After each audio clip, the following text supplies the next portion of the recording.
नमस्कार, आप देख रहे हैं जेएमडी न्यूज। मैं हूं आपके साथ आदित्य द्विवेदी। दोपहर के 3 बज चुके हैं और आज हम बात करने वाले हैं 3 बड़ी खबरों के बारे में।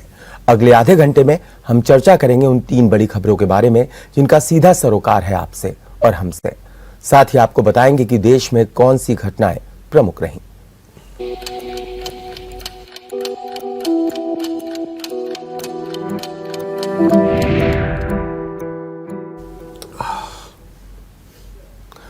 बात करेंगे पहली बड़ी खबर की, जो कि कुशीनगर से है। कुशीनगर के नौरंगिया स्कूल टोला गांव में देर रात्रि शादी से पहले हल्दी की रस्म के दौरान कुएं में गिरने से 14 महिलाओं और बच्चियों की मौत हो गई।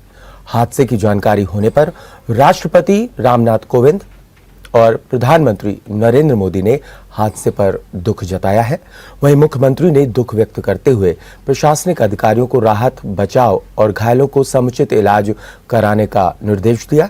साथ ही प्रशासन ने 4-4 लाख मुआवजे का ऐलान भी किया है। बता दें कि एक कुएं पर हल्दी की रस्म हो रही थी, तभी उसी रस्म में आई महिलाएं कुएं पर पड़े स्लैब पर खड़ी हो गई, जिससे स्लैब टूट गया और महिलाएं कुएं में गिर पड़ी। मौके पर अफरा तफरी का माहौल बन गया। पानी होने के कारण कुएं में गिरे महिलाओं को बचा पाना मुमकिन नहीं था।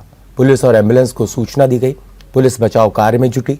मौके पर कमिश्नर रवि कुमार एनजी और एडीजी जोन अखिल कुमार गोरखपुर और जिलाधिकारी कुशीनगर एस राजलिंगम और पुलिस अधीक्षक सचेंद्र पटेल घटनास्थल पर और मोर्चरी का जायजा लिया।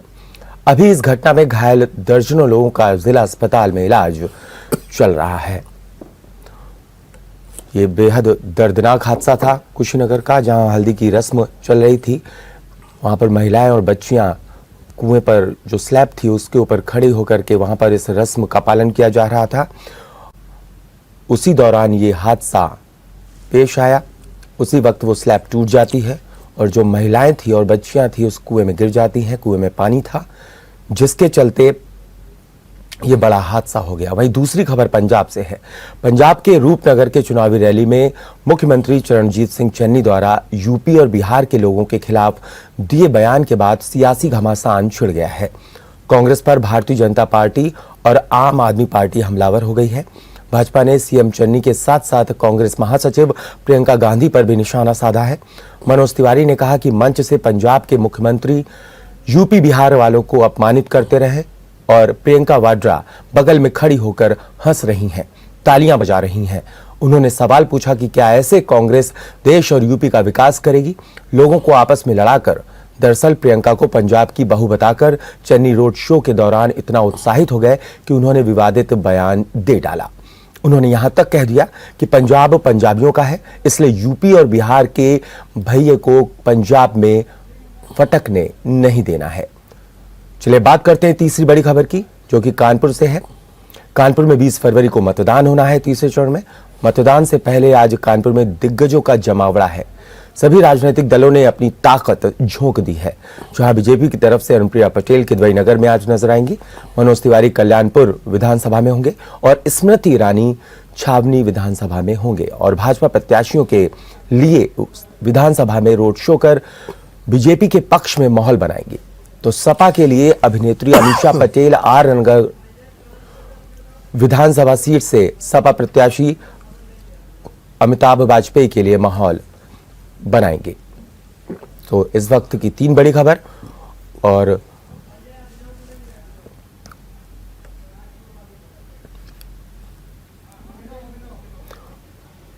जो तीसरी बड़ी खबर है कानपुर से, उस पर हमारे साथ हमारे संवाददाता अभिनव शुक्ला हमसे जुड़ गए हैं।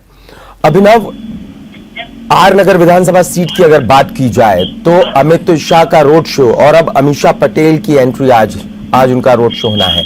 3 और विधानसभा, कल्याणपुर में मनोज तिवारी, स्मृति ईरानी नजर आएंगी छावनी में और किदवई नगर में अनुप्रिया पटेल। ऐसे में कोई भी राजनीतिक दल छोड़ना नहीं चाहता है किसी भी विधानसभा को और पूरी ताकत बनाए हुए है। लेकिन अमित शाह के सामने इनका आना, अमीषा पटेल का, क्या लग रहा है आपको? ये कितना फायदा दिलाएगा अमिताभ वाजपेयी को? देखिए, अगर बात की जाए जिस तरीके से अमित शाह आए थे 15 तारीख को कानपुर में, और उसके बाद जो जनसैलाब उमड़ा था भारतीय जनता पार्टी के लिए और किस तरीके से समर्थक सड़कों पर दिखाई दिए थे, तो उसी को लेकर प्रचार करने के लिए आज अमीषा पटेल अमिताभ बाजपेयी के पक्ष में वोट मांगने आ रही है यहाँ पर। अगर फायदे की बात करें तो कहीं ना कहीं अमित शाह के आगे अमीषा पटेल, क्योंकि एक अभिनेत्री है, उस पहली चीज तो उस फील्ड से नहीं है, पॉलिटिकल फील्ड से नहीं है, अभिनेत्री यहाँ लोग देखना पसंद करते हैं, अभिनेत्री है, कोई भी देखना पसंद करते हैं, तो भीड़ तो होगी, लेकिन अमीषा पटेल का आना इतना ज्यादा फायदेमंद नहीं दिख रहा है कि उनके आर नगर सीट पे जिस तरीके से अमिताभ बाजपेयी ने उनको निमंत्रण भेजा और वो यहाँ पर वोटों की अपील करने के लिए आ रही है, तो इतना फायदेमंद नहीं दिखाई दे रहा है। जी अभिनव, जिस तरीके से बात की जाए, नेहा तिवारी को कांग्रेस ने टिकट दिया है, ब्राह्मण चेहरा, वो भी खुशी दुबे की बहन को। ऐसे में ब्राह्मणों को साधने की कोशिश की गई है कल्याणपुर में। नीलिमा कटियार के लिए मनोज तिवारी आ रहे हैं, एक ब्राह्मण चेहरा, बड़ा चेहरा, और ऐसे में क्या लग रहा है आपको, जो ब्राह्मण वोटर है वो बीजेपी के पाले से छिटकेगा नहीं? बिल्कुल, मनोज तिवारी कानपुर पहुंच रहे हैं और ब्राह्मण चेहरा जब नीलिमा कटियार के लिए जनसंपर्क करेंगे, वहां पर लोगों से वोटों की अपील करेंगे, तो कहीं ना कहीं एक भारतीय जनता पार्टी ने पूरी तरह से वो जो एक जब खुशी दुबे की बहन को जब देने की बात कही गई थी कि उनको तो दिया जा रहा है, जब उनको टिकट दिया गया है, तो उसके बाद यही लग रहा था कि कहीं ना कहीं वो वोटर जो ब्राह्मण जो वोटर है वो खिसकने की उम्मीद में थे। तो अब जब मनोज तिवारी कानपुर पहुंचेंगे तो उसको रोकने की कोशिश की जा रही है कि ब्राह्मण जो जितना भी वोटर है वो इधर से उधर ना भटके, सिर्फ भाजपा पे ही जिस तरीके से भारतीय जनता पार्टी के जो कल्याणपुर सीट थी वहां पर इस बार भी परचम लहरा है भारतीय जनता पार्टी का। जी चलिए बात कर लेते हैं किदवई नगर विधानसभा सीट की, जहां पर जो घटक दल है बीजेपी का, अपना दल एस, तो अनुप्रिया पटेल वहां पहुंच रही हैं। ऐसे में ब्राह्मण बाहुल क्षेत्र कहलाता है किदवई नगर। लेकिन अगर बात करें बीजेपी प्रत्याशी की, तो जो उनके वीडियो और ऑडियो वायरल हुए थे उससे कहीं ना कहीं उन्हें नुकसान पहुंचा था। क्या अनुप्रिया पटेल के पहुंचने से किला मजबूत होगा, दोबारा परचम लहरा सकेंगे, या फिर अजय कपूर? देखिए, महेश त्रिवेदी के जिस तरीके से वीडियो और ऑडियो कुछ ऑडियो और वीडियो वायरल हुए थे, उससे कहीं ना कहीं कुछ लोग नाराज जरूर दिखाई दिए थे। लेकिन जब अनुप्रिया पटेल यहाँ पर आ रही हैं, अपना दल और भारतीय जनता पार्टी से गठबंधन कह लीजिए, गठबंधन है उनका, तो उसमें ये है कि जो अपना दल कार्यकर्ता है वहां पे लोगों से वोटों की अपील करेंगे। अपना दल के जितने कार्यकर्ता हैं उन सबसे भी यही कहा जाएगा कि लगातार जो भी बचा हुआ है, बहुत ही कम समय तक, केवल एक दिन का समय बचा हुआ है, यहाँ पर वोटों की अपील करें, लोगों से मिले जुले जाके, तो हाँ कहीं ना कहीं उस सीट को फिर से बचाएगी। क्योंकि कुछ लोग थे उन वीडियोस और उन ऑडियोज के बाद महेश त्रिवेदी से कुछ ऐसी खबरें भी बीच में आई थी जिसमें महेश त्रिवेदी से लोग वहां के नाराज चल रहे थे। तो उन्हीं सभी चीजों को साधने के लिए अनुप्रिया पटेल यहाँ पर आ रही है और उनको जो वोटर है उनको वोटों की अपील करेंगे। जी स्मृति ईरानी पहुंच रही छावनी, और ऐसे में रघुनंदन भदौरिया को कितना फायदा होगा, क्योंकि पिछली बार 2017 की अगर बात करें तो लगभग 9,000 साढ़े 9,000 वोटों से हारे थे। बिल्कुल, छावनी पहुंची है, वहां पर उन्होंने रोड शो किया है, वहां पर रोड शो कर रही है वहां पर। और जो जिस तरीके से पिछली बार, एक चीज और देखी जाएगी कि वो जो छावनी विधानसभा है, पिछली बार कांग्रेस और समाजवादी पार्टी ने मिलकर लड़ी थी, तो समाजवादी पार्टी का कोई भी कैंडिडेट उस विधानसभा में नहीं था। कांग्रेस के सोहेल अंसारी थे, तब वो जीत गए थे क्योंकि समाजवादी पार्टी और कांग्रेस का उस समय गठबंधन था। इस बार कांग्रेस और समाजवादी पार्टी दोनों ही अलग अलग लड़ रहे हैं। और तो रघुनंदन भदौरिया इससे पहले भी विधायक रह चुके हैं, विधायक थे वहां पे, वहीं से उसी विधानसभा से। तो स्मृति ईरानी जो पहुंच रही है, लोगों से वोटों की अपील कर रही है, केंद्रीय मंत्री है, केंद्रीय मंत्री सड़कों पे उतरती है, जब केंद्रीय कोई मंत्री अगर सड़कों पे उतरता है तो वोट कहीं ना कहीं कुछ न कुछ अपने आप जो प्रत्याशी है जिसके लिए प्रचार करने आई होती है उसकी तरफ बिल्कुल कार्यकर्ता उत्साहित हो जाते हैं और वो अपनी पार्टी के लिए माहौल बनाते हैं। आपका शुक्रिया अभिनव हमसे जुड़ने के लिए और इस पर चर्चा करने के लिए। तो कुल मिलाकर के आज कानपुर में जो दिग्गज हैं उनका जमावड़ा रहेगा। कल्याणपुर में मनोज तिवारी पहुंच रहे हैं, आर नगर में अभिनेत्री अमीषा पटेल पहुंच रही हैं, स्मृति ईरानी छावनी में पहुंच रही हैं और ऐसे में अनुप्रिया पटेल पहुंच रही हैं किदवई नगर विधानसभा क्षेत्र। और आपको और बता दें कि इस वक्त दो बड़ी खबरें और भी हमारे पास। कुशीनगर में एक बड़ा हादसा हुआ है और वहां पर 14 महिलाएं और बच्चियों की मौत हो गई। एक दर्दनाक हादसा, वहां पर कई घंटे बाद एम्बुलेंस पहुंचती। हालांकि एक और खबर है, वो भी बड़ी खबर है पंजाब से, जहां पर पंजाब सीएम चन्नी एक विवादित बयान दे देते हैं। और इसी खबर पर हमारे साथ वरिष्ठ पत्रकार डॉक्टर रमेश वर्मा जुड़ेंगे। डॉक्टर रमेश वर्मा जी, पंजाब में इस तरीके का बयान निकल करके सामने आना कि यूपी और बिहार के भैये को घुसने नहीं देंगे, फटकने नहीं देंगे। और अगर बात की जाए उस दौर की जब मनसे के राज ठाकरे भी कहते थे यूपी और बिहार वालों को बाहर भगाओ, ये किस तरीके की पॉलिटिक्स है जो इस समय ट्रेंड ले रही है? देखिए, ये जो पॉलिटिक्स चन्नी ने की है जी, अगर इसका जरा अध्ययन किया जाए जी, तो उसमें लगता है ये या तो चन्नी से कोई मिस्टेक हो गई और या फिर उन्होंने अस्मिता का, पंजाब की अस्मिता का सियासी दांव चल दिया है। जी, अब परिणाम क्या होता है ये तो 10 तारीख को दिखाई देगा। ठीक। लेकिन सच बात तो ये है कि उनके इस बयान को लेकर के यूपी बिहार के लोगों में भारी आक्रोश है, गुस्सा है, वो इसे अपना अपमान मान रहे हैं। इसलिए जितने भी सियासी दल हैं वो न केवल चन्नी को घेर रहे हैं बल्कि सीधे तौर पर वो प्रियंका गांधी और कांग्रेस को भी घेर रहे हैं। कहते हैं यही इनका चरित्र है। दूसरी चीज जो सबसे बड़ी बात ये है कि सफाई दे दी है चन्नी ने। चन्नी ने कहा मेरा आशय यूपी बिहार से के लोगों से नहीं है बल्कि आम आदमी पार्टी से है। हम नहीं चाहते हैं कि आम आदमी पार्टी जो है वो वहां पर सरकार बनाए, बाहरी उसको बाहरी मानते हैं। अच्छा। और उनका ये भी कहना है कि हम सीधे तौर पर अरविंद केजरीवाल से लड़ रहे हैं और वो भगवंत मान जो उनके मुख्यमंत्री थे उन पर कोई विरोध नहीं करते, सीधे सीधे जो है वो अरविंद केजरीवाल पर आरोप लगाते हैं। आज प्रधानमंत्री ने जम करके लताड़ा है चन्नी को और कांग्रेस को। फजिल्का में जो आम सभा हो रही थी उसमें उन्होंने इस बयान का जिक्र किया और कहा कि ये विभाजनकारी ताकतें पैदा हो रही हैं और इनका ये चरित्र है। बल्कि उन्होंने एक बात और कही थी, उन्होंने बहुत गुस्से में कहा, कहते हैं कि यूपी और बिहार के लोगों को फटकने नहीं देंगे। उन्होंने कहा रविदास जी का जन्म कहाँ हुआ था? बनारस में। तो क्या रविदास को आप पंजाब में फटकने देंगे? क्या वहां के लोगों को फटकने नहीं देंगे? ये क्या आप संत रविदास का अपमान कर रहे हैं? इसी प्रकार से उन्होंने जिक्र किया बिहार का कि गुरु गोविंद साहब पटना साहब में जन्म हुआ, लेकिन आप बिहार के लोगों का अपमान कर रहे हैं। क्या वहां की माटी से आपको विरोध है? क्या वहां के लोगों को नहीं आने देंगे? इसलिए आज जम करके उन्होंने प्रहार भी किया है। लेकिन चन्नी ने जो ये दांव चला है, जैसे कि बंगाल में सीधे तौर पे ममता बनर्जी ने चला था बंगाल की अस्मिता को लेकर के, हाँ। ठीक वही पैटर्न माना जा रहा है। हाँ। लेकिन दांव उल्टा पड़ेगा या सीधा पड़ेगा ये तो नतीजे बताएंगे, 10 तारीख को नतीजे बताएंगे। बिल्कुल। अब डॉक्टर रमेश वर्मा जी, जिस वक्त ये बयान दिया गया उस वक्त बगल में प्रियंका गांधी कांग्रेस महासचिव मौजूद थी और वो तालियां बजा रही थी, वो खुश नजर आ रही थी, वो मुस्कुरा रही थी, हंस रही थी।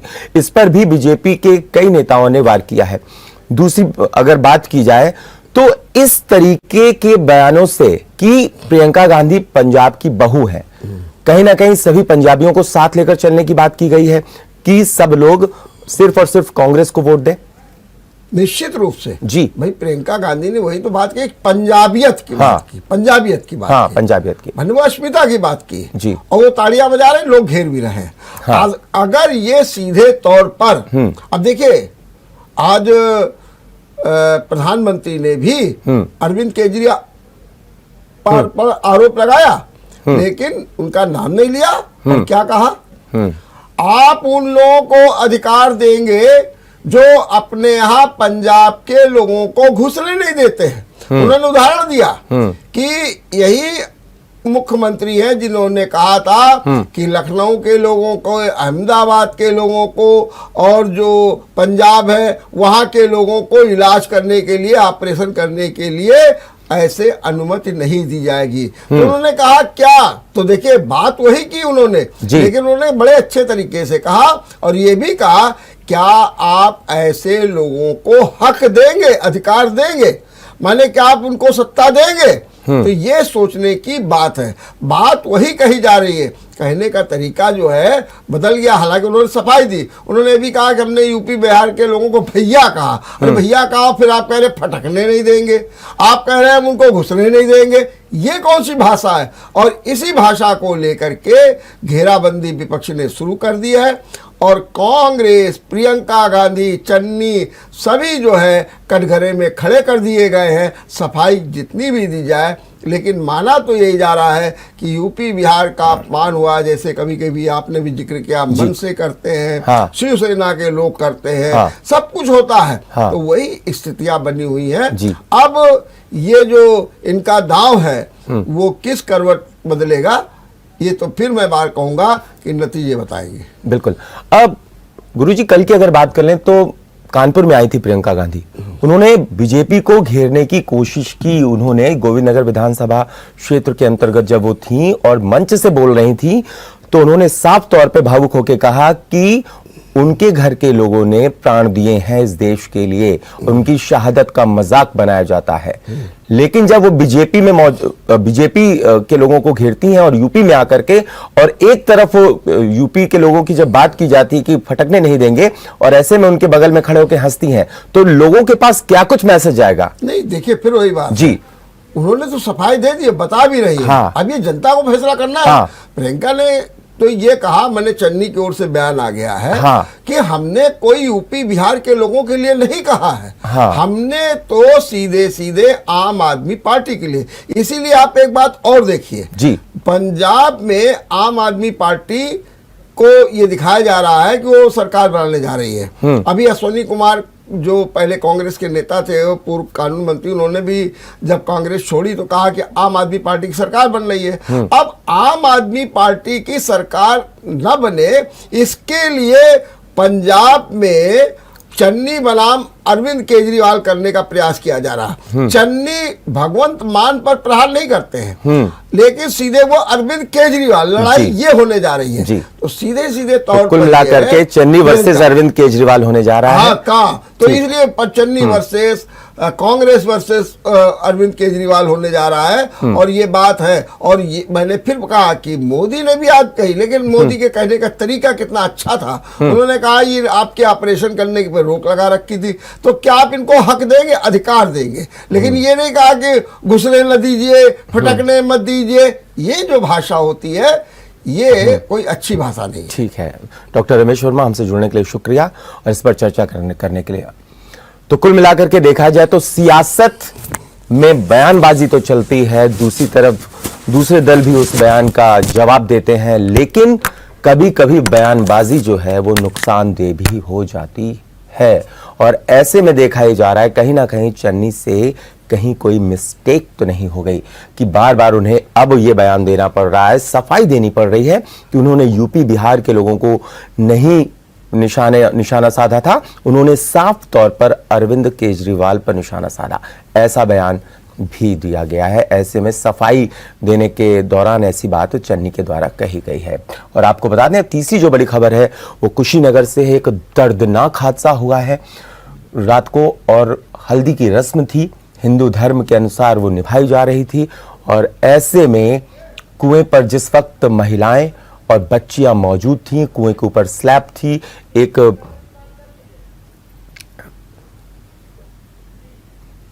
उस पर जिस तरीके से एक जाल पड़ा हुआ था, महिलाओं का बोझ वो नहीं सह सका, बच्चियां भी थीं और उसके कुएं के अंदर वो गिर गईं, और ऐसे में 14 महिलाओं और बच्चियों की मौत हो गई है। प्रशासन ने, आपको बता दें किस तरीके से 4 लाख रुपए प्रत्येक जो जिनके घर में दुर्घटनाएं हुई, जिनकी मौत हुई है, उसको देने का 4-4 लाख रुपए देने का, मुआवजा देने का ऐलान कर दिया है। साथ ही साथ जो मुख्यमंत्री योगी आदित्यनाथ हैं, उन्होंने साफ तौर पर कहा है कि घायलों को इलाज मुहैया कराया जाए जिला अस्पताल में। और ऐसे में देखना ये होगा कि जब ये हादसा होता है तो लगभग 1.5 घंटे लग जाते हैं उस गांव में पहुंचने के लिए एम्बुलेंस को, 1.5 घंटा। हालांकि 14-15 किलोमीटर रेंज है, वहां पहुंचा जा सकता था आधे घंटे में, लेकिन एम्बुलेंस के पहुंचने में 1.5 घंटा लगता है। इस दौरान जो पुलिसकर्मी वहां पहुंचते हैं वो अपनी ही गाड़ियों से जो हताहत होते हैं उनको लेकर के जाते हैं। बड़ी बात यह है कि एम्बुलेंस को पहुंचने में इतना वक्त आखिरकार क्यों लगा, यह बड़ा सवाल उठता है। और ऐसे में क्या अब प्रशासन कुछ दिशा निर्देश जारी करेगा? इस तरीके के जो कुएं हैं जहां पर पुरानी स्लैब पड़ चुकी है, जो स्लैब पुरानी हो चुकी है उसके लिए, क्योंकि जर्जर हालत में कुछ स्कूल्स भी होते हैं उनको प्रशासन गिरवा देता है, या कुछ बिल्डिंग्स होती हैं उनको गिरवा देता है। तो ऐसे में क्या अब एक तरीके से मॉनिटरिंग या यूं कहें कि जांच का विषय बन गए ऐसे कुएं जो बहुत ही जर्जर हैं, जिनकी स्लैब बहुत जर्जर है, उनको चिन्हित करके उस स्लैब को हटवाने की जरूरत है जिससे ये इस तरह के हादसे रुक सके।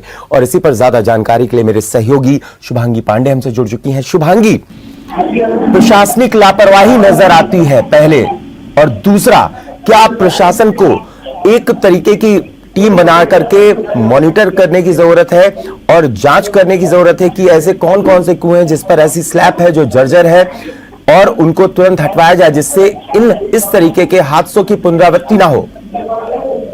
बिल्कुल उमर जी, जैसा आपने कहा है, एक प्रोसेस बनना चाहिए कि जिस तरीके से जर्जर बिल्डिंग्स की अगर हम बात करें, या कई ऐसे भवन होते हैं जो काफी लंबे समय से जर्जर तो होते हैं, उनके बारे में रिपोर्ट्स भी आती है, लेकिन कहीं ना कहीं कार्यवाही में चूक हो जाती है। और इसके बाद जिस तरीके से आज ये हादसा पेश आया है, उस तरीके के जो हादसे हैं वो सामने आते हैं, तो कहीं ना कहीं जो प्रशासनिक लापरवाही है वो एक बहुत ही गंभीर रूप ले लेती है, जैसा आज हुआ है आज की घटना में। और कहीं ना कहीं जिस तरीके से पहले भी खबरें थी कि इस तरीके के कुएं होते हैं गांव में और उनकी मरम्मत का कार्य नहीं होता है। इसके अलावा अगर हम शहरों की भी बात करें तो कई ऐसी जर्जर इमारतें होती हैं जो बरसात के समय में जर्जर होती है, ढह जाती है, और कई लोगों की मौत भी इसमें हो जाती है। तो कहीं ना कहीं प्रशासन की कमी इसमें जरूर है। जी शुभांगी, अब जो घायलों की संख्या थी वो अभी भी लगभग 1.5 दर्जन है, या घायलों की संख्या बढ़ी है, या कुछ ठीक होके घर वापस लौटेंगे? क्या ताजा अपडेट है आपके पास? उमर जी, आपको बता दें कि सूत्रों के हवाले से खबर कि सुबह बताया जा रहा था कि 13 लोगों की मौत हुई है, इसमें करीब 1.5 दर्जन जो लोग हैं वो घायल हैं। लेकिन अभी जो अपडेटेड है ये है कि जो उनमें से एक और की मौत हो गई, यानी कि जो अब मौतों का आंकड़ा है वो 14 के पास पहुंच गया है। और अभी भी जो स्थितियां हैं वो गंभीर है, और ये अंदेशा भी जताया जा रहा है शायद ये जो मौतों का आंकड़ा है, कैजुअलिटी का आंकड़ा है, वो आगे भी बढ़े। जी, प्रशासनिक अधिकारी वहां पर पहुंचे थे, उनका क्या कुछ कहना था इस हादसे को लेकर के कि राहत और बचाव कार्य है वो किस तरीके से चल रहा है, क्योंकि एम्बुलेंस देर में पहुंची थी? हाँ उमर जी, आपको सबसे पहले तो ये बताना चाहूंगी कि जिस तरीके से घटना सामने आई उसमें से हम लगातार एक बच्ची के पिता की भी लगातार बाइट सुनवा रहे हैं, उसमें वो साफ तौर पर ये बात कह रही है कि जो एम्बुलेंस थी वो समय पर नहीं पहुंची, पुलिस की गाड़ी तो पहुंच गई थी लेकिन करीब 1.5 घंटे बाद एम्बुलेंस की व्यवस्था हुई थी। तो कहीं ना कहीं बहुत बड़ी चूक है। उन्होंने साफ तौर पर ये बात कही है कि जो पुलिस की गाड़ियां थी उनमें जो घायल थे उनको लाद के लाया गया था किसी तरीके से अस्पताल, और जितने लोग लाए गए थे वो 13 जो लोग थे वो मृत अवस्था में थे। तो कहीं ना कहीं जो चूक है वो बहुत बड़ी चूक है। हालांकि आपको बता दें कि राष्ट्रपति रामनाथ कोविंद ने, प्रधानमंत्री नरेंद्र मोदी ने और सीएम योगी आदित्यनाथ ने इस घटना पर दुख जताया है। और उसके साथ ही आपको ये भी बता दें कि प्रशासनिक अमले से जो भी पूरी तरीके से रेस्क्यू के कार्य है उसको सुचारू रूप से चलाने का सीएम निर्देश देते हैं।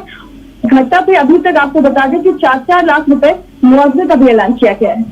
जी, परिजनों की कुछ मांग है क्या? परिजन कुछ मांग कर रहे हैं वहां पर, या किसी तरह के जो बात हो पाई हो आपकी अधिकारी से, या किसी प्रशासनिक अधिकारी ने कुछ बयान जारी किया हो कि हाँ परिजन जो है जो कार्रवाई की जा रही, बचाव और राहत कार्य चल रहा है उससे संतुष्ट नजर आ रहे हैं?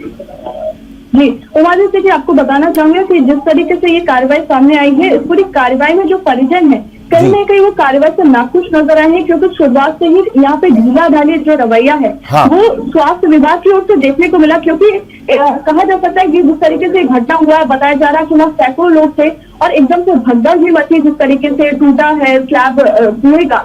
लेकिन फोन किया जाता है लोगों को, दसियों फोन किए जाते हैं, पर उन्होंने ऐसा बताया है, लेकिन जो स्वास्थ्य विभाग है वो नहीं वहां पे पहुंचता है और जो एम्बुलेंस है उनका इंतजाम नहीं होता है। तो कहीं ना कहीं ये सबसे बड़ी लापरवाही है। हालांकि जो अधिकारियों ने कहा है, अधिकारियों ने अभी तक यही कहा है कि जो जांच की जाएगी और ये सब जांच के अंतर्गत आता है और जांच के बाद ही कोई बात कहने की बात कही गई। चलिए शुभांगी पांडे, आपका शुक्रिया इस पर चर्चा करने के लिए, इस पर तमाम जानकारी देने के लिए। तो कुशीनगर कि जो एक ग्राम से घटना निकल करके आई, बिल्कुल ये हृदय विदारक हादसा है जिसमें 14 महिलाएं और बच्चियों की मौत हो गई है। दर्दनाक हादसा था, इसमें अभी भी 1.5 दर्जन घायल हैं जिनमें कुछ की हालत गंभीर है और ऐसे में कहीं मौत का आंकड़ा बढ़ ना जाए, ये भी एक चिंता का विषय है। हालांकि जो स्थानीय प्रशासन है उसने 4-4 लाख रुपए मुआवजे का ऐलान कर दिया है। तो आपको बता दें इस वक्त की 3 बजे की 3 बड़ी खबरों को हमने आपको रूबरू कराया। फिलहाल इस बुलेटिन में इतना ही। देखते रहिए GMT न्यूज़। अगर आपको हमारा वीडियो पसंद आया हो तो हमें लाइक करें, सब्सक्राइब करें और ज्यादा से ज्यादा शेयर करें और हाँ, बेल आइकॉन दबाना ना भूलें ताकि हर खबर का अपडेट आप तक पहुंचे तुरंत। आप हमें इंस्टा, ट्विटर और फेसबुक पर भी फॉलो कर सकते हैं। हमारी ID है @GMT News Flash।